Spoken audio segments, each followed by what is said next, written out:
Bismillah, Bismillah. Suara okey ke? Suara jelas ke?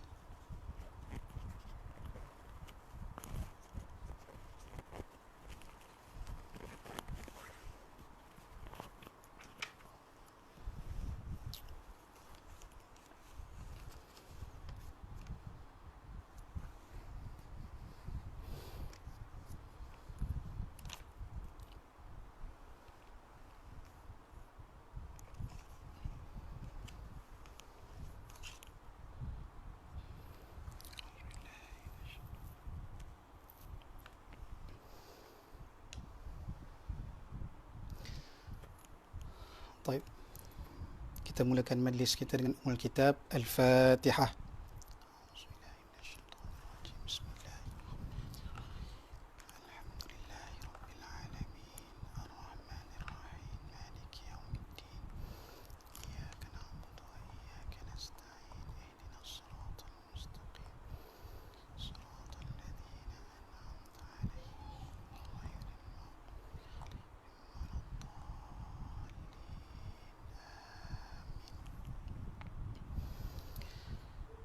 Bismillahirrahmanirrahim. Assalamualaikum warahmatullahi wabarakatuh.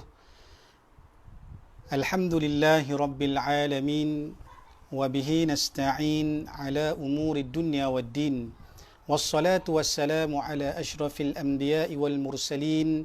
Sayyidina wa habibina wa syafi'ina wa zukhrina wa maulana Muhammad sallallahu alaihi wa alihi wasallam wa ala alihi wa sahbihi ajma'in. Allahumma faqihna fid din wa 'allimna at-ta'wil wahdina siratakal mustaqim. Thumma amma ba'd. Alhamdulillah, segala puji dan syukur kita kepada Allah Subhanahu wa taala.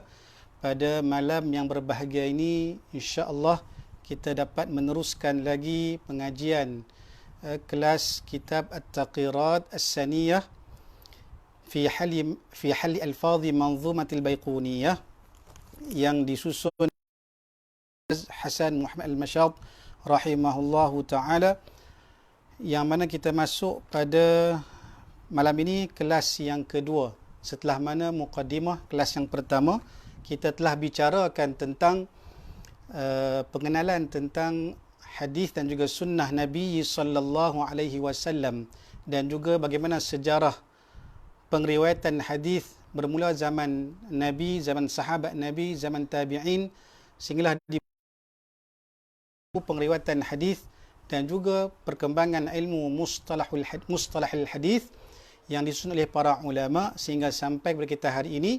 Dan kitab yang akan kita bacakan pada malam ini ialah kitab syarah kepada Al-Manzumah Al-Baiquniyah yang disusun oleh Al-Allamah Hasan Muhammad Al-Mashad rahimahullahu taala wa nafa'ana Allah bi'ulumihi wa fi daraini amin. Maka insya-Allah pada malam ini kita akan sambung pada bicara khutbatul kitab. Kitab yang saya gunakan ini ialah kitab cetakan Maktabah Al-Qahirah. Maktabah Al-Qahirah ini cetakan yang tahun 2004. Barangkali mungkin tuan-tuan para asatizah di sana mungkin dalam internet boleh juga download. Ada juga cetakan At-Taqirat As-Saniyah ni cetakan Maktabah Qahirah, dan juga ada cetakan-cetakan yang lain yang ada yang ditahqiq oleh Syekh Fawaz Az-Zamarli. Namun saya akan gunakan kitab cetakan Maktabah Al-Qahirah ini yang nipis saja, namun insya-Allah mudah-mudahan kita dapat memahami dan mempelajari ilmu mustalahil hadis yang akan berkhidmat kepada hadis dan juga sunnah Nabi sallallahu alaihi wa alihi wasallam. Baik, pada kelas yang lepas kita telah baca secara sepintas lalu dan terjemahan kepada khutbatul kitab. Maka insya-Allah malam ini kita akan huraikan sedikit pada khutbatul kitab ini, kerana di sana sebagai kunci dalam kita nak mempelajari ilmu mustalahil hadis. Maka tuan-tuan, khutbatul kitab dalam cetakan Maktabah Al-Qahirah ini maka ia diletakkan di atas sebelum kalimah Bismillahirrahmanirrahim. Wallahu alam, barangkali ini diletakkan oleh pihak percetakan ataupun barangkali mungkin diletakkan juga oleh penulis kitab, itu Syekh Muhammad Hasan Al-Mashad rahimahullahu taala. Baik. Bila sebut tentang khutbatul kitab, apa dia khutbatul kitab? Khutbatul kitab ini kata para ulama ialah muqaddimatul kitab, iaitu muqaddimah, yakni pendahuluan kepada sesuatu kitab. Yang disebut oleh para ulama itu as-safahatul ula. As-safahatul ula al-qalilah allati tashrahu madmun al-kitab wa mawdu'ahu wa tu'arrifu bih. Iaitu satu lembaran-lembaran permulaan yang sedikit, yang mana ia mensyarahkan kandungan kitab dan juga apa topik yang hendak dibicarakan dalam kitab yang ditulis oleh para ulama. Sebab itulah sebagai penuntut ilmu, maka kita hendaklah membaca muqaddimatul kitab. Kena baca muqaddimah kitab yang ditulis oleh para ulama. Baik. Yang mana dalam muqaddimah kitab para ulama ini mengandungi mutiara yang sangat berharga dan ada faedah-faedah yang tersembunyi yang terdapat dalam muqaddimah kitab yang mungkin tidak terdapat pada kandungan ataupun tajuk-tajuk dalam kandungan kitab itu sendiri. Sebab itulah kadang-kadang bila kita membaca kitab yang ditulis oleh para ulama, kadang-kadang kita meninggalkan untuk membaca muqaddimah, terus kita nak baca kepada kitab yang ditulis oleh para ulama tersebut. Kerana kita menyangkakan itu lebih baik kita baca terus pada kitab, isi kitab tersebut berbanding baca muqaddimah. Sedangkan kita diajar oleh para ulama dan ulama Al-Azhar mengajar kita untuk setiap kali nak membaca kitab yang ditulis oleh para ulama, mestilah kita membaca muqaddimah kitab terlebih dahulu. Sebab itulah kata guru kami Syekh Dr. Usamah As-Said Al-Azhari hafizahullahu taala sewaktu mensyarahkan muqaddimah Ibnu Salah dalam ilmu mustalah hadis, Ma'rifatu Anwa' Ilmil Hadis di Masjid Al-Azhar Al-Syarif. Ketika beliau membaca kitab muqaddimah tersebut, beliau memperingatkan kepada para penuntut ilmu untuk membaca muqaddimah kitab. Kenapa? Sebab muqaddimah kitab itu in hiya illa bawabah, ia merupakan pintu dan juga miftah al-kitab, merupakan kunci kepada untuk memahami kandungan yang terdapat dalam kitab yang ditulis oleh para ulama. Sebab itulah kalau kita lihat muqaddimah yang ditulis oleh para ulama kita yang terdahulu, maka ia mempunyai beberapa ciri-ciri yang hampir sama. Antaranya disebutkan oleh Syekh Dr. Usamah As-Said Al-Azhari hafizahullahu taala, iaitu dalam muqaddimah kitab yang ditulis oleh para ulama mengandungi ataupun menjelaskan tibyan sababut ta'lifil kitab, menjelaskan tentang sebab-sebab kenapa kitab itu ditulis, wadafi' ilaih, dan juga faktor-faktor yang menyebabkan penulis para ulama nak menulis kitab tersebut. Kedua, juga dalam muqaddimah kitab dinyatakan syarat-syarat muallif, dinyatakan syarat-syarat yang diletakkan oleh seorang penulis yang dia ingin beriltizam dalam menulis kitab-kitabnya. Sama ada syarat-syarat tersebut syarat-syarat yang umum ataupun syarat-syarat yang khusus ataupun syarat yang bersifat kulli, bersifat menyeluruh ataupun bersifat juz'i, bersifat juzuk. Dan Imam Muslim rahimahullah mengarang kitab Sahih Muslim, maka beliau meletakkan muqaddimahnya dan di sana meletakkan syarat-syarat beliau dalam nak mengumpulkan hadis-hadis sahih. Ketiganya, juga muqaddimah kitab para ulama ini mengandungi akan manhaj, metodologi ataupun cara yang digunakan oleh para ulama dalam nak menyusun tajuk-tajuk ataupun dalam menyusun kandungan-kandungan dalam kitab tersebut. Dan juga yang keempat, kadangkala dalam muqaddimah kitab juga yang ditulis oleh para ulama dinaskan untuk menyebut akan sumber-sumber yang digunakan oleh para ulama dalam menyusun kitab mereka. Dan juga kadang-kadang muqaddimah para ulama ini ada muqaddimah yang panjang, ada muqaddimah, ada yang panjang sangat, ada yang pendek sangat, ada yang ringkas, pendek ataupun ringkas, ataupun ada yang terlalu panjang sehingga kan muqaddimah itu boleh dibuat satu kitab. Seperti muqaddimah Ibnu Khaldun dan juga muqaddimah Fathul Bari yang ditulis oleh Al-Hafiz Ibn Al-Hajar Asqalani rahimahullahu ta'ala. Dan juga kebanyakan para ulama turath, ulama sekitar ini menulis muqaddimah ini sebelum mereka menulis kitab mereka.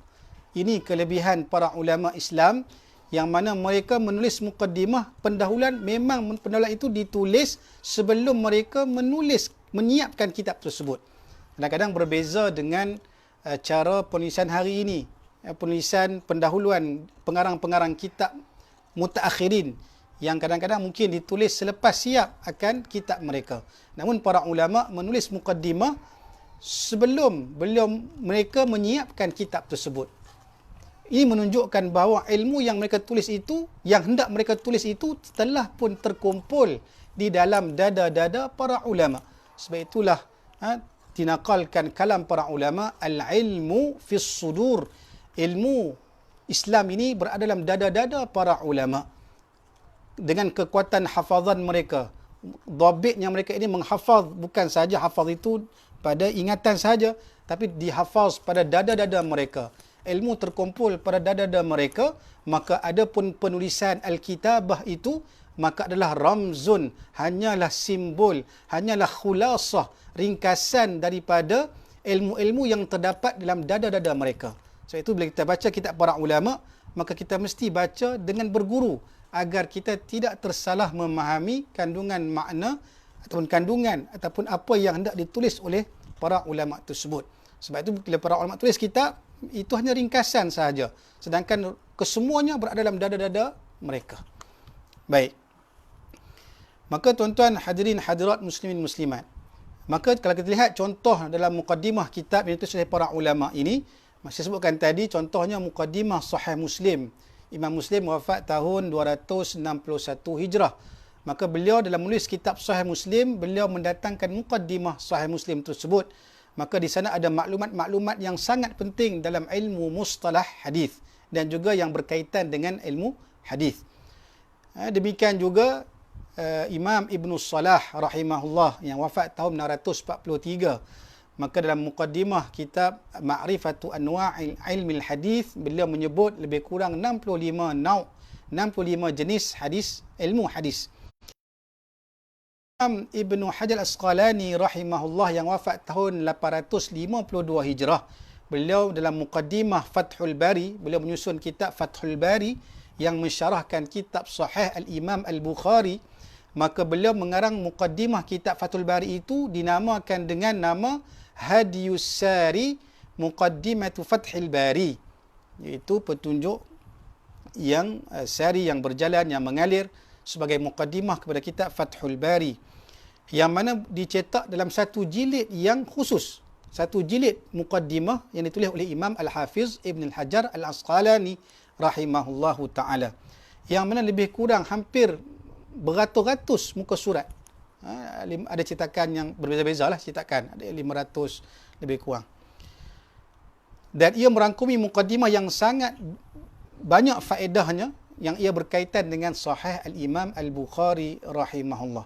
Maka nak memahami kitab Sahih Al-Imam Al-Bukhari, maka perlu membaca dahulu kitab Hadiyus Sari, itu muqaddimah kitab Fathul Bari. Bahkan kata Syekh Dr. Usamah As-Said Al-Azhari hafizahullah dalam muhadarah beliau di Masjid Al-Azhar Al-Syarif juga, bahkan beliau diajar oleh para guru beliau untuk membuka kitab baca muqaddimah sahaja. Hari ini kita baca muqaddimah kitab sekian-sekian. Habis muqaddimah, okey, esok beralih pula kitab lain, baca muqaddimah kitab tersebut. Walaupun tak baca lagi kisi kandungannya. Kerana pada muqaddimah itu terdapatnya fawaid yang sangat baik dan juga sangat memberi kunci kepada para penuntut ilmu untuk mengetahui, mendalami kitab yang hendak dibaca kemudian. Baik. Kemudian juga contoh dalam muqaddimah Fathul Mulhim bi syarhi Sahih al-Imam al-Muslim, Imam Muslim, iaitu kitab yang mensyarahkan Sahih Muslim yang disusun oleh Syekh Syabir Ahmad Al-Uthmani yang wafat tahun 1369 Hijrah. maka beliau membuat satu muqaddimah yang boleh kita katakan sampai berat 300 lebih muka surat yang mengandungi faedah-faedah dan juga tahqiq dalam ilmu hadis dan juga ilmu mustalah hadis. Demikian juga tuan-tuan, kalau kita buka kitab muqaddimah kitab I'la'us Sunan, kitab I'la'us Sunan yang disusun oleh Syekh Zafar Ahmad Al-Uthmani At-Tahanawi, Imam At-Tahanawi, seorang syekh muhaddis daripada India, dan juga mufassir dan juga usuli, seorang muhaddis dan juga usuli, seorang yang muhaddis dan juga orang yang usuli, faqih dalam ilmu usul fiqh dalam mazhab Hanafi. Maka beliau wafat tahun 1394 Hijrah.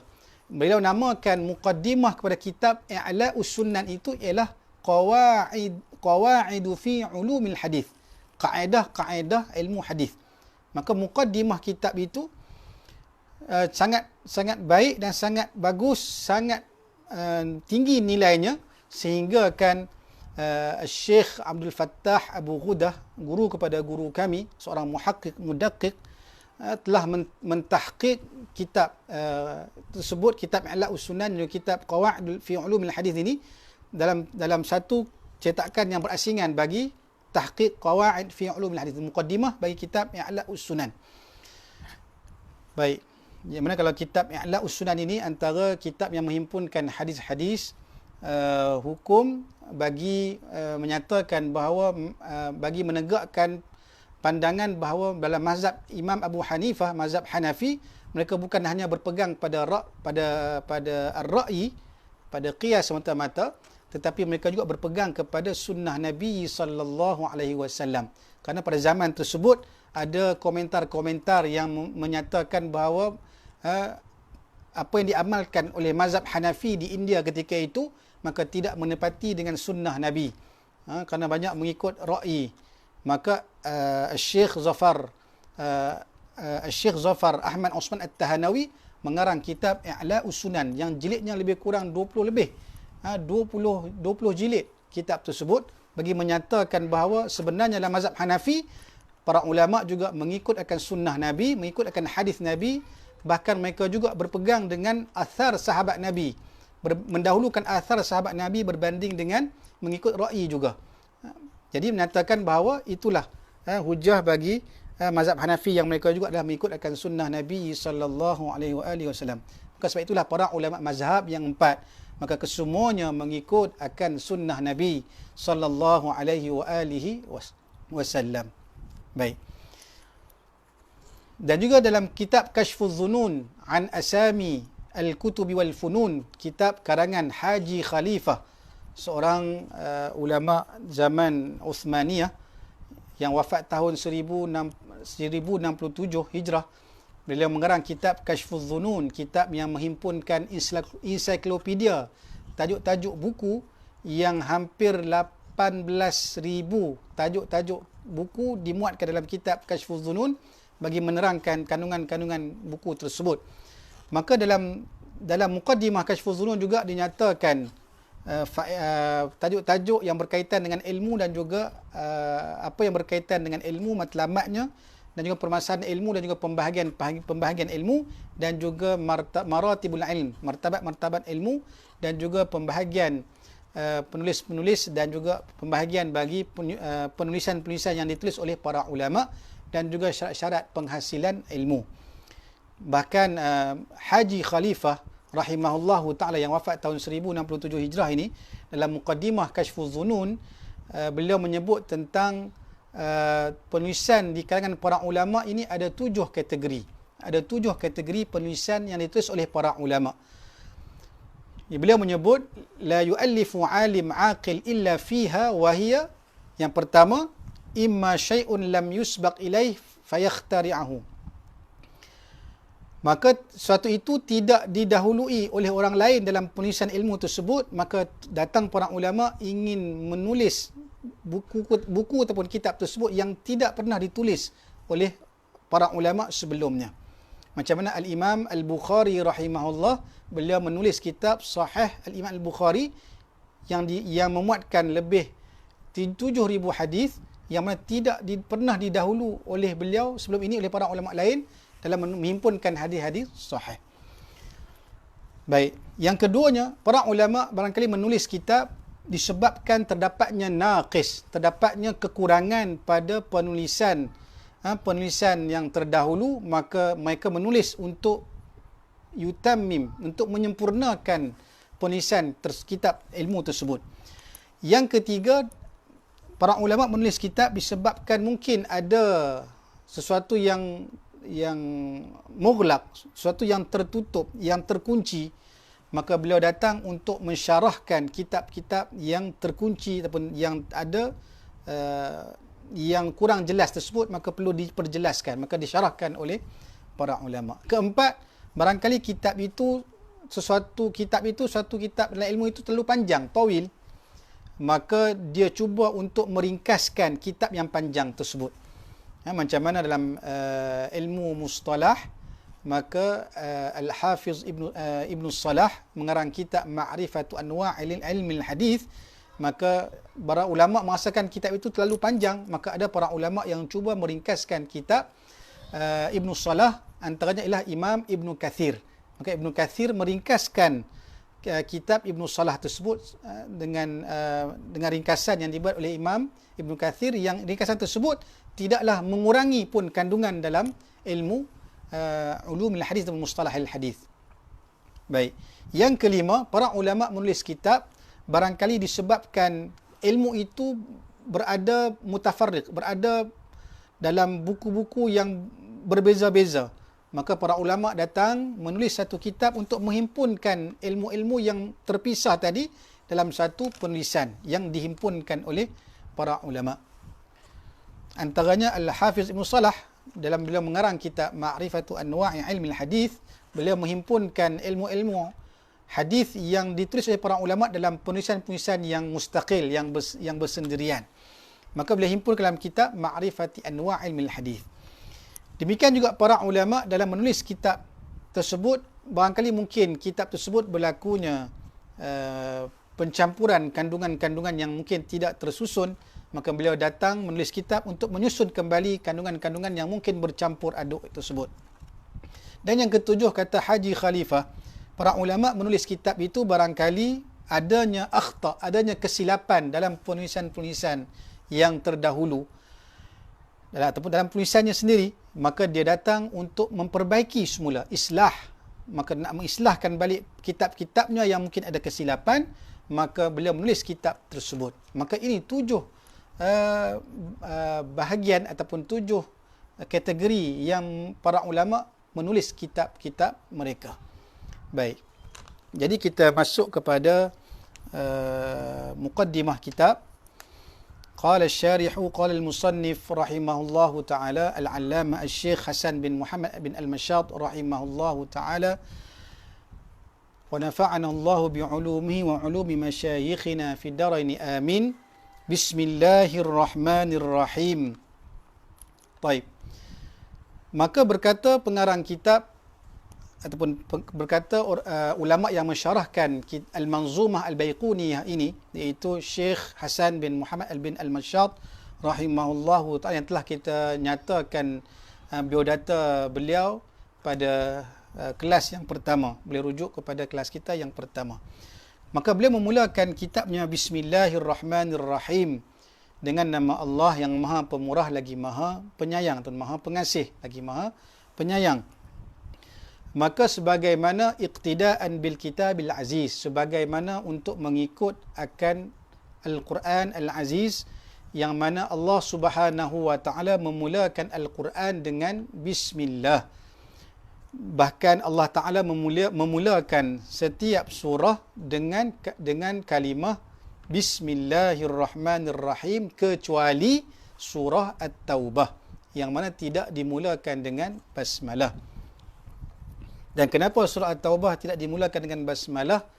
Di sana berkata para ulama, berkata guru kami Syekh Dr. Yusri Rushdi As-Sayyid Al-Hasani hafizahullahu taala, bahawa di sana terdapat riwayat daripada Ibnu Abbas radhiyallahu anhu, terdapat riwayat daripada Sayyidina Ali bin Abi Talib yang radhiyallahu anhu wa karamallahu wajhahu alaihi salam, yang menyatakan bahawa bismillah itu ialah adalah kalimah aman, kalimah yang membawa kepada keamanan. Maka surah At-Taubah ini diturunkan dengan pedang, suatu berlakunya perang, berlakunya peperangan yang mana disuruh untuk berperang, baginda Nabi yang para sahabat berperang, maka tidak ada keamanan ketika mana berlakunya peperangan kepada orang kufar. Sebab itulah kalimah basmalah tidak dimulakan dengan surah At-Taubah tidak dimulakan dengan basmalah. Baik. Dan juga para ulama bila menulis kitab memulakan dengan basmalah juga sebagaimana untuk mengikut contoh tauladan baginda Nabi sallallahu alaihi wasallam. Kerana baginda Nabi sallallahu alaihi wasallam memulakan penulisan baginda Nabi, menulis risalah-risalah kepada pemimpin-pemimpin Arab ketika itu, bahkan kepada bukan Arab sekalipun. Maka beliau memulakan risalah surat utusan untuk menyeru mereka kepada Islam dengan memulakan dengan Bismillahirrahmanirrahim. Maka ia termasuk dalam sunnah Nabi sallallahu alaihi wasallam. Bahkan sebagaimana contoh yang masyhur iaitu risalah baginda Nabi kepada Raja Hercules ataupun Herakla, Hercules atau bahasa kita Hercules dan seumpamanya, maka Nabi memulakan risalah tersebut dengan kalimah Bismillahirrahmanirrahim. Dan juga para ulama memulakan kitab mereka dengan menulis basmalah sebagai beramal dengan hadis. Terdapat hadis yang warid daripada Nabi sallallahu alaihi wasallam bahwasanya Nabi SAW pernah bersabda, kullu amrin dhibalin la yubda'u fihi bi bismillahirrahmanirrahim aqta. Berkata Syekh Abdullah Sirajuddin Al-Husaini rahimahullahu ta'ala yang wafat tahun 1422 Hijrah, seorang ulama Syam, seorang muhaddith, seorang mufassir. Maka beliau menyebut dalam takhrij pada hadis ini dalam kitab Syarah Manzumah Baiquniyah ini, menyatakan hadis ini hadis diriwayatkan oleh Abdul Qadir Ar-Rahawi. Ada ulama yang baca Ar-Ruhawi, ada yang baca Ar-Rahawi, tapi Syekh Abdullah Sirajuddin menyebut Ar-Rahawi. Maka hadis ini diriwayatkan oleh Abdul Qadir Ar-Rahawi pada awal kitab Al-Arba'un Al-Buldaniyah, dan juga diriwayatkan oleh Al-Khatib Al-Baghdadi dalam kitab Al-Jami' li Akhlaqir Rawi wa Adab As-Sami'. Maka mereka meriwayatkan daripada Abi Hurairah radhiyallahu anhu secara marfu', ini sampai kepada Rasulullah sallallahu alaihi wasallam, yang insya-Allah nanti kita akan jelaskan tentang hadis marfu' pada tempatnya nanti insya-Allah. Yang mana maksud hadis tadi ialah setiap perkara yang ada nilaian syarak, yang syarak mengambil ihtimam, yang syarak mengambil perhatian, yang ada nilaian pada syarak, sekiranya tidak dimulakan dengan bacaan dengan kalimah Bismillahirrahmanirrahim, maka ia akan terputus aqta', terputus, ataupun maknanya kata para ulama ialah naqisun, berlakunya kekurangan, ataupun qalilul khairi wal barakah, sedikit berlaku kebaikan dan juga sedikit keberkatan. Mana berlaku sedikit keberkatan kalau sesuatu itu tidak dimulakan dengan Bismillahirrahmanirrahim.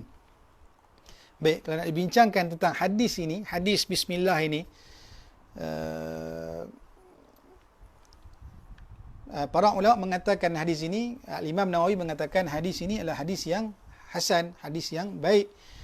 Dalam kitab Al-Azkar karangan rahimahullahu ta'ala. Bahkan ada para ulama yang mengarang satu risalah yang khusus, iaitu Al-Muhaddis Al-Kabir Al-Sayyid Muhammad Ja'far Al-Kattani rahimahullah yang wafat tahun 1345 Hijrah. Beliau menulis satu risalah yang beliau namakan Al-Aqawil Al-Mufassalah li bayani hadithil ibtida'i bil bismillah.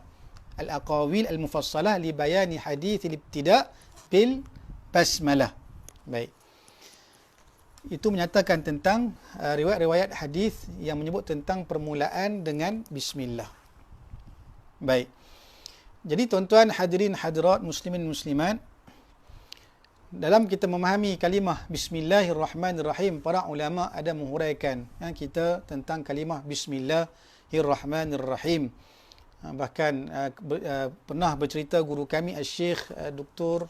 Jamal Faruq Ad-Daqqaq Al-Hasani hafizahullah taala dalam muhadarah beliau dalam kelas syarah Kharidah Bahiyah dalam ilmu akidah di Masjid Al-Azhar Al-Sharif, beliau pernah menceritakan bahawa ada para ulama Azhar yang mensyarahkan kalimah bismillah ini sehingga bertahun-tahun. Nak katanya faedah rahsia-rahsia yang terdapat dalam kalimah bismillah ini sangat banyak. Namun kita pada malam ini kita ringkas sajalah untuk mengambil faedah daripada kalimah bismillah ini.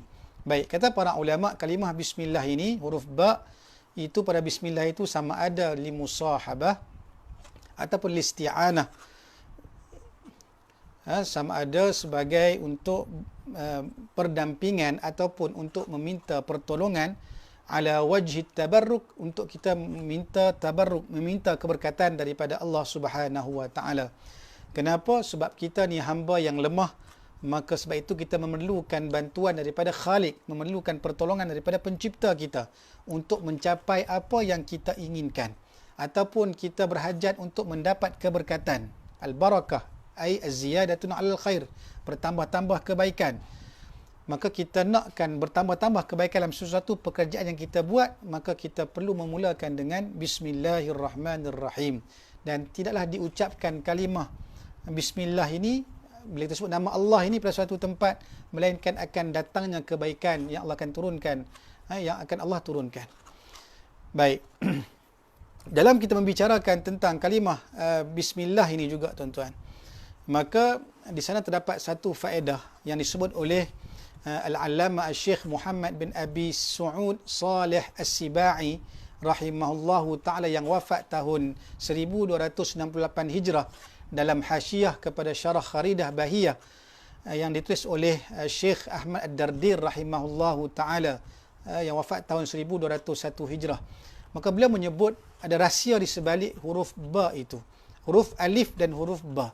Beliau menyebut bahawa huruf alif itu menunjukkan kepada maqam al-ahadiyah, kepada maqam keesaan Allah Subhanahu wa taala, maqam al-wajibil wujud, maqam bagi Allah yang wajib wujud, iaitu huruf alif, maqam keesaan Allah taala. Dan ba itu menunjukkan kepada maqam al-mulk, maqam kerajaan Allah Subhanahu wa taala, iaitu berada pada kedudukan yang kedua.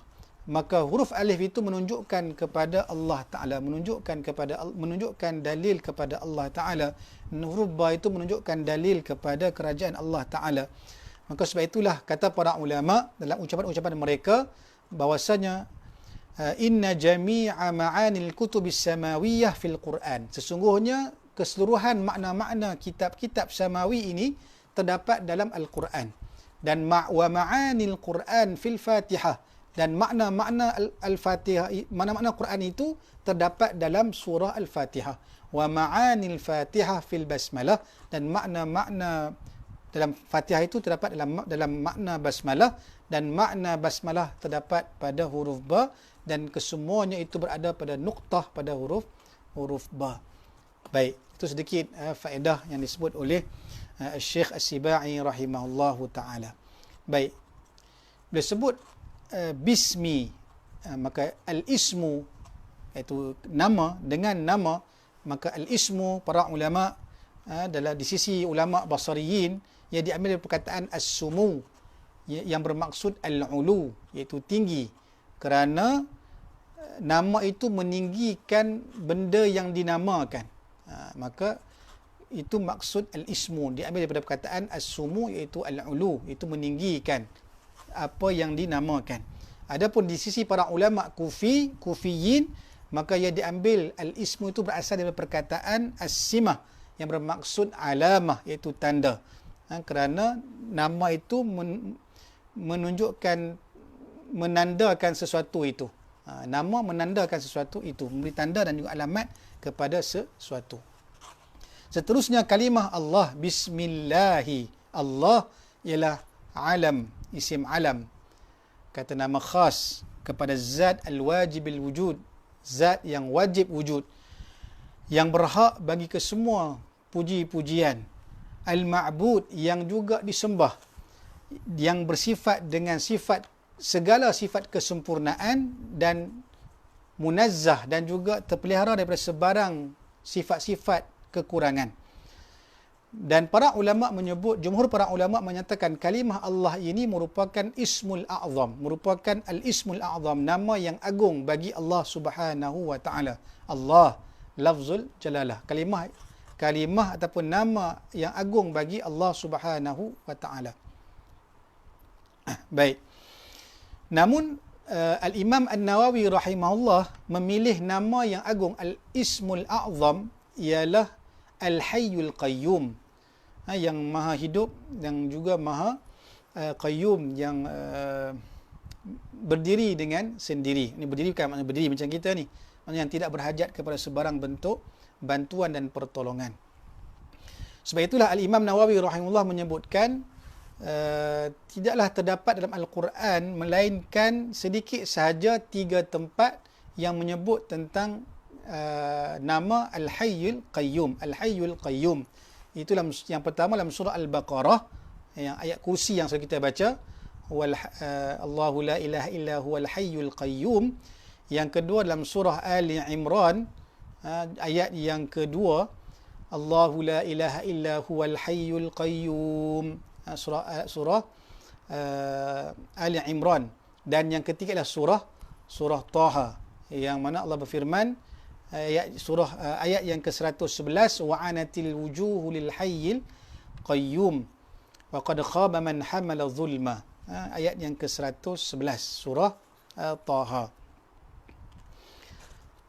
Dan terdapat juga hadis yang daripada Abi Umamah radhiyallahu anhu secara marfu' yang menyatakan bahawasanya Rasulullah telah menyebut ismullah al-a'zam alladhi idza du'iya bihi ajaba fi 3 suwarin min al-Quran. Nama Allah yang agung itu apabila didoakan, disebut namanya dalam doa, maka akan diperkenankan oleh Allah Subhanahu wa taala. Terdapat pada 3 surah dalam Al-Quran, iaitu dalam surah Al-Baqarah, surah Ali Imran dan juga surah Taha. Hadis riwayat Ibnu Majah dan juga Imam Hakim, dan dia mensahihkan hadis tersebut. Imam Hakim mensahihkan hadis ini. Bahkan para ulama berbeza pendapat dalam menentukan apakah nama Allah yang agung ini. Hampir 40 pandangan para ulama. Tapi jumhur mengatakan Allah adalah nama yang paling agung. Adapun Imam Nawawi memilih Al-Hayy Al-Qayyum. Kemudian Bismillahirrahmanirrahim, iaitu sifatani, 2 sifat Allah Ta'ala yang diambil daripada kalimah Ar-Rahmah. Ar-Rahmah ini bersifat rahmah. Kalau terjemah kita pengasih ataupun penyayang.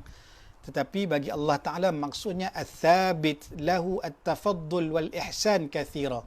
Yang thabit bagi Allah Ta'ala itu ialah tafaddul, segala limpahan kurniaan dan juga ihsan, kebaikan. Allah akan melimpahkan kebaikan-kebaikan yang banyak kepada makhluk dan juga hamba-hambanya. Maka adapun kalimah Ar-Rahman, Bismillahirrahmanirrahim, kata para ulama, maknanya ialah Al-Mun'im bi jala'ilin ni'am kamman wa kaifan, iaitu yang memberi nikmat dengan jala'il ni'am, nikmat yang jalal, nikmat jala'il, nikmat yang bersifat umum, yang bersifat menyeluruh kepada hamba-hambanya, seperti nikmat kewujudan, kita lahir, kita wujud dalam dunia ini, itu juga nikmat daripada Allah Subhanahu wa taala. Nikmat afiah, kita sihat, alhamdulillah, walaupun di hari ini ada Allah datangkan musibah, penyakit pandemik COVID-19, namun Allah bagi lagi kita kesihatan kepada kita semua. Baik. Dan mudah-mudahan Allah selamatkan kita daripada terkena penyakit COVID tersebut. Dan juga rezeki, Allah berikan rezeki, itu juga jala'ilin ni'am. Jala'il ni'am Allah Ta'ala bagi kepada kita. Juga akal, diberikan akal fikiran, diberikan pendengaran, boleh mendengar, kita boleh melihat, dan seumpama dengannya. Adapun kalimah Ar-Rahim, maka para ulama menyatakan ia maksud Al-Mun'im bidaqaiqiha, iaitu Allah yang pemberi nikmat yang terperinci, yang lebih detail. Kamman wa kaifan, secara kam jumlahnya dan juga kaif bagaimana itu Allah akan bagi. yang mana ianya, kata para ulama, berlaku kepada mukminin, orang yang beriman kepada Allah Subhanahu wa taala. Sebagaimana Allah Taala berfirman dalam Al-Quran dalam surah Al-Ahzab ayat 43, wa kana bil mu'minina rahima. Adalah Allah Taala itu pada orang mukmin itu bersifat rahim, bersifat pengasih. Rahman di dunia kepada semua makhluk-makhluk dan juga ciptaannya, termasuk mukmin dan juga kafir, dan rahim wa rahimil akhirah, dan rahim pada khusus kepada orang mukmin untuk diberikan balasan yang baik sehingga masuk ke dalam syurganya, dan juga berada bersama dengan Nabi sallallahu alaihi wasallam. Baik. Dalam membicarakan tentang Bismillahirrahmanirrahim, di sana terdapat faedah yang disebut oleh Al-Syekh Dr. Hisham Al-Kamil Hamid Musa Al-Syafi'i Al-Azhari hafizahullah ta'ala dalam kitab An-Nafahat Al-Madaniyah Syarh Al-Manzumah Baiquniyah. Beliau menyebut bahawa bismillah itu dinamakan sebagai permulaan yang hakiki, huruf, dan barang siapa yang memperbanyakkan menyebutnya maka akan dipelihara oleh Allah Subhanahu wa taala daripada malaikat Jahannam. Ya Allah Taala berfirman dalam Al-Muddathir ayat 30, alaiha 19, ada 19 malaikat yang memelihara, yang menjaga, yang berada pada neraka Jahannam tersebut. Maka mereka yang membaca bismillah ini maka terpelihara daripada malaikat Jahannam. Dan juga kalimah bismillah ini merangkumi nama Allah yang bila mana disebutkan nama Allah ini maka akan tersebarnya kebaikan. Kerana terdapat hadis daripada Anas bin Malik radhiyallahu anhu menyatakan bahawa Allah Subhanahu wa ta'ala menyatakan bahawa Rasulullah SAW telah bersabda, lan taqumas sa'ah ala ahadin yaqulu Allah Allah. Hadis riwayat Imam Muslim. Ataupun riwayat lain menyatakan tidak akan berlaku hari kiamat melainkan sehinggalah tiada orang yang mengucapkan kalimah Allah Allah Allah. Baik, maka bila kita ucapkan Allah ini maka akan datangnya kebaikan kepada kita. Maka zikir Allah Allah Allah, maka juga sabit bila kita mengucapkan zikir Allah Allah Allah. Baik. Maka selesai kalimah Bismillahirrahmanirrahim. Kemudian Asy-Syarih Al-Musannif rahimahullah, Syekh Hasan bin Muhammad Al-Mashad rahimahullahu ta'ala meneruskan muqaddimah kitabnya dengan mengucapkan hamdan liman naddara wujuha ahli al-hadith. Hamdan, puji-pujian. Hamdan, puji-pujian liman naddara wujuha ahli al-hadith, bagi Tuhan, yakni bagi Allah yang mengelokkan wajah-wajah, yang mencantikkan wajah-wajah ahli al-hadith. Baik, beliau memulakan hamdan. Hamdan ini sebenarnya di sana ada, dia merupakan maf'ul mutlak bagi fa'il yang dihazafkan, iaitu ahmadullah hamdan, ataupun diucapkan alhamdulillahi hamdan. Boleh sama ada ahmadullah hamdan ataupun alhamdulillahi hamdan. Maka para ulama membicarakan alhamdulillah ini setelah mana membicarakan pada Bismillahirrahmanirrahim. Dan alhamdulillah ini dari segi bahasanya membawa maksud ats-tsana'u bil kalam, puji-pujian. Puji-pujian dengan kalam, dengan ucapan, dengan bicara. Alal jamil ikhtiyari, atas perbuatan yang baik. Al-jamil al-ikhtiyar, bersifat ikhtiar, bukannya kerana terpaksa memilih untuk nak memuji dengan puji-pujian tersebut. Ala jihati ta'zim, bertujuan untuk nak mengagungkan sesuatu yang dipuji, sama ada sama ada dia menerima akan nikmat ataupun tidak menerima nikmat. Contoh, bila mana kita berbuat baik dengan seseorang, seorang itu buat baik kepada kita, kita puji dia, itu sebab kita dapat nikmat. Ataupun seorang itu seorang yang ahli ibadah, dia beramal soleh, rajin baca Quran, kita puji dia sebab dia rajin ibadah tersebut. Maka itu bukan muqabil nikmah, bukan kita mendapat nikmat tersebut, tapi disebabkan dia baik, kita puji akan akan dia. Dia salih, kita puji dia kerana dia salih. Baik, adapun as-sana disebutkan dalam takrif alhamdu ini ialah kita mendatangkan al-ityan bima yadullu ala ta'zim. Mendatangkan sesuatu untuk menunjukkan kepada penghormatan, menunjukkan kepada pengagungan, ataupun juga disebut oleh para ulama sebagai az-zikru bi khair, menyebut sesuatu kebaikan. Itu adalah maksud as-sana. Ia lawan kepada an-natha. As-sana lawannya an-natha, kejian. Pujian lawannya ialah kejian. Baik, adapun maksud alhamdu dari segi uruf syarak, maka ia bermaksud fa'lun yumbi, suatu perbuatan yang terbit daripada bertujuan untuk mengagungkan pemberi nikmat, disebabkan dia memberi nikmat kepada orang yang memujinya ataupun kepada selain daripada yang memujinya. Jadi ini maksud alhamdu dari segi syarak, iaitu suatu perbuatan yang lahir untuk mengagungkan pemberi nikmat tersebut. Baik, dan juga para ulama membincangkan tentang syukur. Tadi alhamdu lughatan dan juga urfan ataupun istilahan. Adapun syukur, para ulama menghuraikan kepada kita ialah syukur dari segi bahasa sama seperti ta'rif alhamdu secara urfan. Syukur pada makna lughah sama seperti alhamdu urfan, iaitu apa? Perbuatan yang terbit untuk mengagungkan pemberi nikmat, disebabkan dia pemberi nikmat kepada orang yang bersyukur ataupun kepada selain yang tidak bersyukur. Baik. Dan istilah bagi syukur ini oleh para ulama mentakrifkan sebagai sarful abdi jami'a ma an'ama Allah bihi alaihi ila ma khuliqa li ajlih, iaitu seorang hamba itu menyalurkan ataupun memberi ataupun melakukan apa-apa yang Allah berikan nikmat kepadanya untuk mencapai tujuan kenapa dia diciptakan. Itu seorang hamba itu, maka dia menyalurkan penciptaan dia. Maka maksudnya dia ni ada telinga, maka dia mendengar akan ayat Al-Quranul Karim. Maka dia ada mata melihat ayat Al-Quranul Karim, melihat akan keindahan alam sehingga mendatangkan tingkatan iman kepada Allah Subhanahu Wa Taala.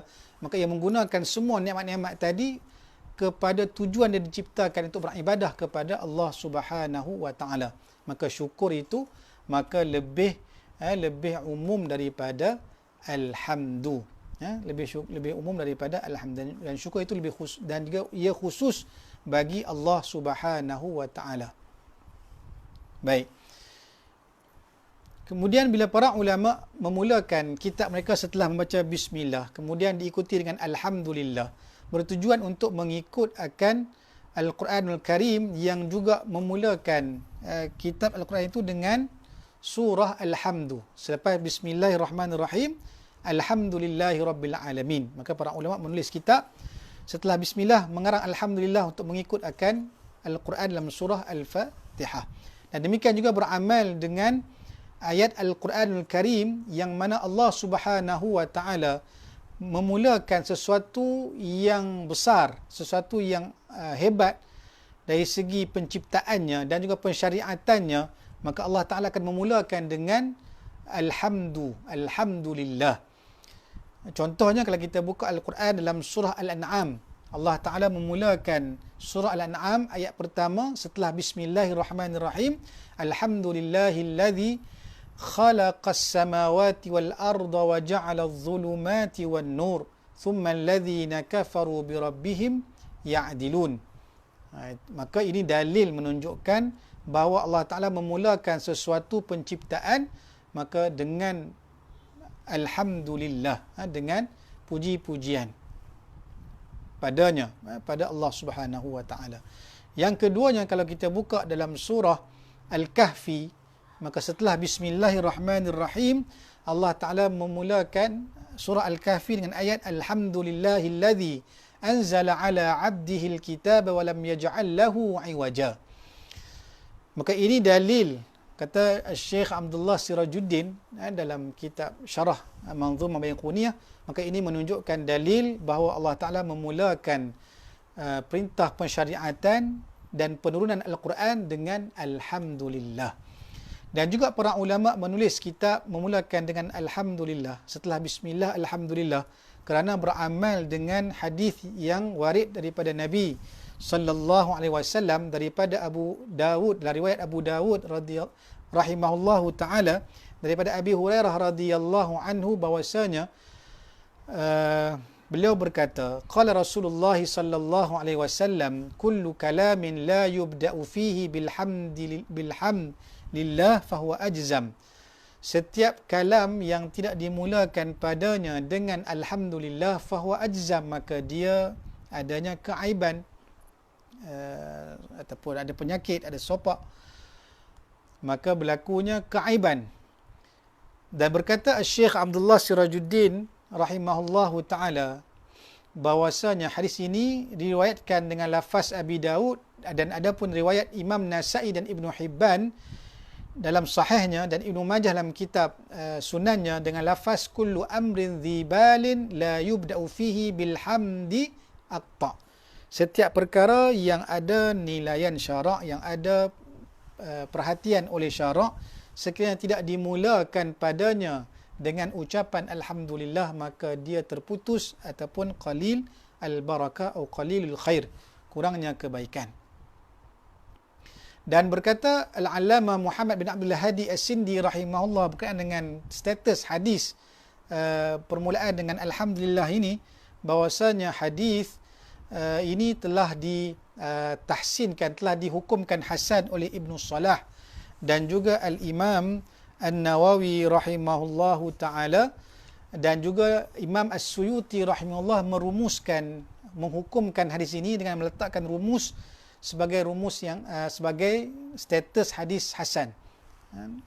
Baik. Bahkan dalam ibarat Imam Nawawi dalam kitab Azkarnya menyebutkan bahawasanya selepas mendatangkan hadis-hadis tentang permulaan dengan Bismillah dan juga Alhamdulillah ini, maka ini adalah hadis yang hasan, wa huwa hadithun hasan wa qad ruya mausulan kama dzakarna, dan sesungguhnya ia telah diriwayatkan secara mausul, bersambung sanadnya sebagaimana kami sebutkan dalam kitab azkar tersebut. Wa ruya mursalan, dan juga hadis ini diriwayatkan secara mursal. Nanti kita akan jumpa tentang takrif mursal ini dalam perbahasan Manzumah Baiquniyah ini. Berlaku keguguran pada sanad hadis ini. Baik. Dan juga wa riwayatul mausul jayyidatul isnad, riwayat yang bersambung sanadnya itu adalah jayyidatul isnad, mempunyai sanad yang baik. Wa idza ruwiya al haditsu mausulan wa mursalan, kata Imam Nawawi rahimahullah, bila sesuatu hadis itu diriwayatkan secara mausul, bersambung sanadnya, ataupun dan juga diriwayatkan secara mursalan, maka fal hukmu littisali inda jumhuril ulama, maka hukumnya dihukumkan hadis yang diriwayatkan secara mausul dan mursal ini dihukumkan sebagai ittisal oleh para ulama, jumhur ulama hadis. Kenapa? Sebab li'annaha ziyadatu thiqah, sebab ia berlakunya ziyadatu thiqah, yakni berlakunya pertambahan yang dibuat oleh ulama yang thiqah, sama ada pertambahan pada sanad atau pertambahan pada lafaz-lafaz dalam matan. Wa hiya maqbulatun 'indal jamaahir, maka ini manhaj jumhur para ulama menerima ziyadah thiqat, menerima akan sebarang penambahan oleh perawi-perawi yang thiqah terhadap pada sanad ataupun penambahan pada matan hadis. Baik.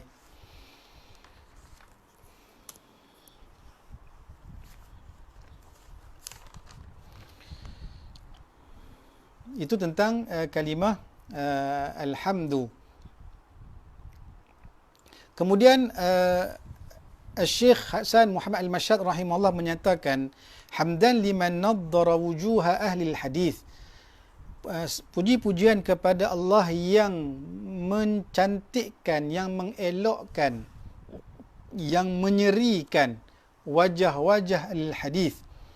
Maka kalimah ini, ibarah ini terdapat di dalam hadis Nabi sallallahu alaihi wasallam yang diriwayatkan oleh Al-Imam Syafi'i rahimahullah dan Imam Al-Baihaqi rahimahullah daripada Ibnu Mas'ud radhiyallahu anhu, bahwasanya beliau berkata, qala Rasulullah sallallahu alaihi wasallam, naddarallahu imra'an sami'a maqalati fahafidhaha wa wa'aha wa addaha farubba hamili fiqhin ila man huwa afqahu min.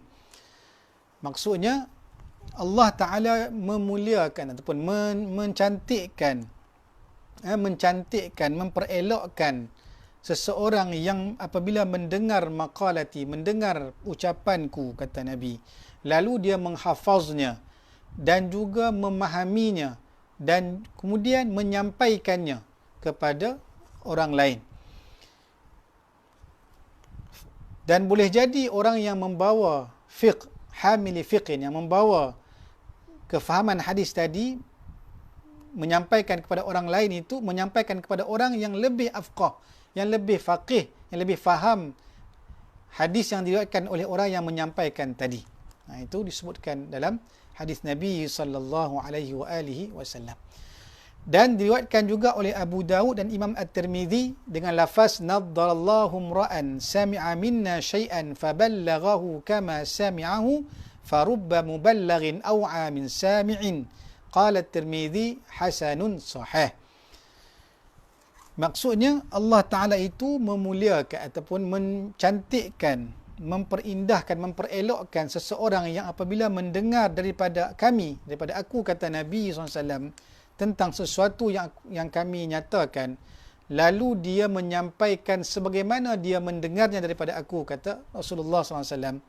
Lalu Nabi kata, boleh jadi orang yang menyampaikan, orang yang menerima berita tadi, menerima hadis itu lebih faham daripada orang yang mendengarnya daripada aku, kata Nabi.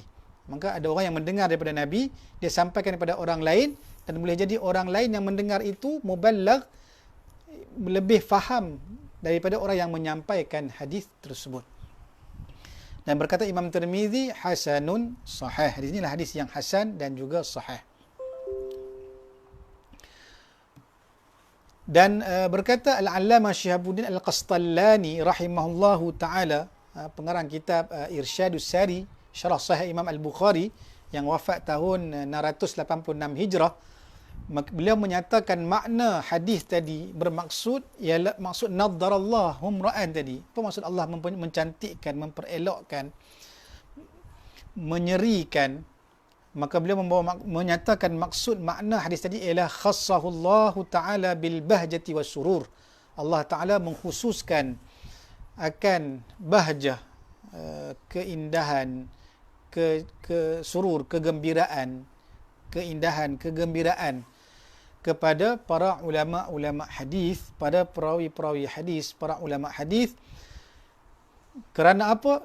Kerana mereka ini cuba untuk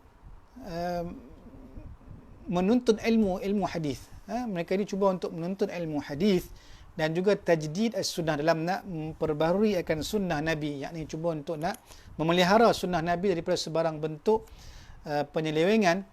Lalu baginda Nabi sallallahu alaihi wasallam memberi balasan kepada mereka ini, para ulama hadis, dengan menyatakan bahawa dalam doa beliau, maka Allah Ta'ala memuliakan ataupun memperelokkan wajah mereka, memperindahkan, mempercantikkan wajah mereka ini dalam doa Nabi sallallahu alaihi wasallam, sesuai dengan keadaan mereka dalam bermuamalah, berinteraksi dengan hadis-hadis Nabi sallallahu alaihi wasallam. Maka doa Nabi adalah doa yang mustajab. Maka Nabi mendoakan kebaikan, mendoakan wajah-wajah para ulama hadis ini diserikan oleh Allah Subhanahu wa taala. Sebab itulah para ulama hadis, maka mereka berusaha dan berlumba-lumba dalam mendengar dan meriwayatkan hadis-hadis Nabi sallallahu alaihi wasallam. Kemudian Al-Syekh Al-Allamah Hasan Muhammad Al-Mashad rahimahullah ta'ala menyebut tentang wajah-wajah ahli hadis, iaitu ulama hadis ataupun ashab al-hadis. Itu para ulama yang berkecimpung, yang mushtaghil, yang sibuk dalam mempelajari hadis-hadis dan juga ilmu hadis. Maka bila sebut tentang hadis ini, maka di sana para ulama mentakrifkan kepada kita istilah-istilah yang perlu diketahui oleh penuntut ilmu hadis tentang takrif hadis, takrif sunnah, takrif khabar, takrif athar, takrif sanad, isnad, musnad dan juga matan. Dan kita cuba sentuh sedikit tentang takrif hadis ini. Dan sebelum kita pergi kepada pentakrifan maratib alqab ulama hadis. Baik, masa dah 10.30. Dah sejam sudah pun berlalu. Kita sentuh tentang takrif hadis dahulu. Kita belum sentuh lagi sebelum ini. Yang mana saya petik daripada kitab Al-Wasit fi Ulumi wa Mustalahil Hadis yang ditulis oleh Al-Ustaz Dr. Syekh Muhammad bin Muhammad Abu Syuhbah rahimahullahu taala, seorang ustaz ulumul Quran dan juga hadis dalam ulumul hadis di Universiti Al-Azhar Al-Syarif dan juga Jami'ah Ummul Qura. Dan saya sempat belajar dengan anak beliau di Universiti Al-Azhar di Tonta. Baik. Maka para ulama dalam mentakrifkan hadis ini, sebelum kita berhenti pada kuliah yang kedua ni untuk kita fahami makna hadis. Baik, para ulama dalam mentakrifkan hadis ini dari segi lughah ialah diddul qadim. Hadis ialah lawan kepada qadim. Qadim iaitu lama, hadis baru ataupun baharu. Dan ia diletakkan juga pada maksud qalilul kalam wa kathiruh. Juga menunjukkan pada percakapan yang sedikit ataupun percakapan yang banyak. Sebagaimana Allah Ta'ala berfirman dalam Al-Quran, Allah menyatakan, فَلْيَأْتُوا بِحَدِيثٍ مِثْلِهِ إِنْ كَانُوا صَادِقِينَ. Maka Allah cabar, Allah suruh datangkan suatu kalam, suatu ucapan seumpama dengan Al-Quran kalau betul mereka ni, orang kafir ini, benar-benar benar dalam dakwaan mereka yang mengatakan bahawa Nabi ini yang mencipta Al-Quran. Baik. Dan istilah para ulama hadis, maksud hadis ialah aqwalun Nabi sallallahu alaihi wa alihi wasallam wa af'alihi wa taqriratihi wa sifatihi al-khilqiyah wal khuluqiyah. Itu maksud hadis. Apa disebut ma udhifa ila Nabi sallallahu alaihi wasallam min qaulin aw fi'lin aw taqririn aw sifatin khilqiyah aw khuluqiyah. Kan? Itu apa-apa yang disandarkan kepada Nabi dari segi percakapan Nabi, aqwal. Ini percakapan, ucapan-ucapan Nabi. Dalam hadis Nabi sebut innamal a'malu binniyat. Maka itulah ucapan Nabi, lafaz Nabi, maka disebut sebagai hadis. Ataupun perbuatan Nabi, keadaan Nabi ataupun perbuatan Nabi adalah Nabi SAW ini, maka disebutkan tentang perbuatan-perbuatan Nabi dalam hadis-hadis Nabi SAW. Adalah Nabi SAW ini ketika mana pada bulan Ramadan begitu pemurah, lebih pemurah daripada angin yang bertiup. Kan? Baik. Dan juga takrir, yang juga ikrar. Ikrar Nabi, iaitu Nabi tidak melarang dan Nabi tidak suruh berdiamnya Nabi terhadap perbuatan-perbuatan sahabat Nabi. Maka itu juga adalah iqrar Nabi sallallahu alaihi wasallam. Dan juga sifat khilqiyah, sifat kejadian Nabi. Seperti mana Nabi ini abyad al-laun, musyrab bihumrah. Nabi ini putih kemerah-merahan, tidak terlampau tinggi dan tidak terlalu rendah. Maka itu adalah sifat khilqiyah, sifat kejadian Nabi. Dan sifat khuluqiyah Nabi, sifat akhlak Nabi, seperti Nabi ni seorang yang asja'un nas, seorang yang berani, seorang yang asyaddu haya. Nabi seorang yang sangat pemalu, lebih pemalu daripada gadis-gadis. Pada tempatnya lah, malu pada tempatnya. Dalam bentuk ilmu tidak boleh kita malu. Wa tawadhu', Nabi seorang yang tawadhu', Nabi seorang yang yang pemurah, Nabi seorang yang sangat mengasihi fuqara dan juga masakin. Nabi dan seumpama dengannya. Banyaklah tentang sifat akhlak Nabi sallallahu alaihi wasallam, dan termasuk juga kata para ulama, termasuk juga hadis ialah apa-apa yang berkait dengan sirah Nabi dan juga ghazawat dan juga peperangan-peperangan baginda Nabi sallallahu alaihi wasallam. Baik.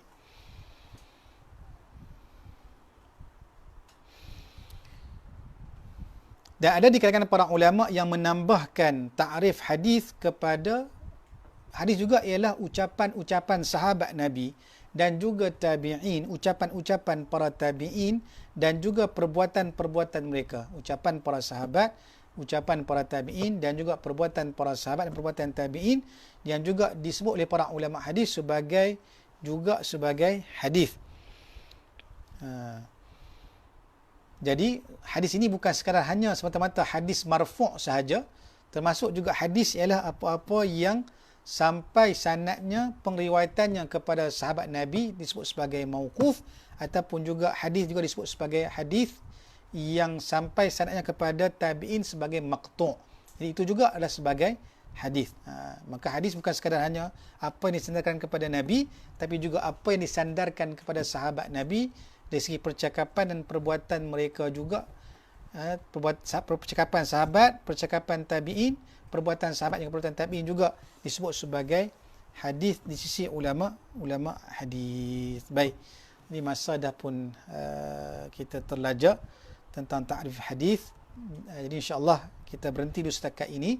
Akan datang kita akan sambung pentakrifan yang lain, iaitu takrif as-sunnah pula, iaitu dan juga ta'rif al-khabar, ta'rif al-athar dan seterusnya untuk siri yang akan datang biiznillah subhanahu wa ta'ala.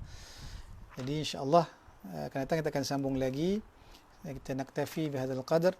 Kita berhenti setakat ini dahulu. Aku liqauli hadza wa astaghfirullahal azim li wa lakum. Apa yang baik itu datang daripada Allah Subhanahu wa taala, yang lemah itu datang daripada diri saya. Mudah-mudahan beroleh manfaat buat kita semua. Assalamualaikum warahmatullahi wabarakatuh. Allahumma inna nas'aluka ilman nafi'a wa nas'aluka rizqan halalan tayyiba wa nas'aluka amalan mutaqabbala. Allahumma ij'al khayra umrina akhirah waj'al khayra a'malana khawatimah waj'al khayra ayyamina yawma nalqak. ربنا آتنا في الدنيا حسنة وفي الآخرة حسنة وقنا عذاب النار وقنا عذاب النار وقنا عذاب النار. وصلى الله على سيدنا محمد وعلى آله وصحبه أجمعين والحمد لله رب العالمين. Kita tangguh dengan membaca selawat, kepada baginda Nabi sallallahu alaihi wa alihi wasallam.